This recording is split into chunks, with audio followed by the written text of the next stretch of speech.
Hello mga kakusina. Sarap pong magluto, lalong-lalo na po pag ganito po ang nakikita mo habang ikaw po ay nagluluto. So, nandito po tayo sa ating rooftop. Yan po, ang aking maliit na garden. Meron ako mga trumpet lily. Sikat po yan dito sa Baguio. Of course, meron din pa tayong mga ferns. Yan. Sarap pong pagmasdan, ano po.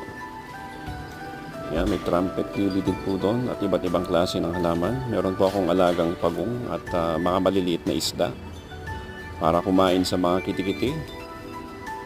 Yan, again, meron rin po tayong mga iba't ibang klase na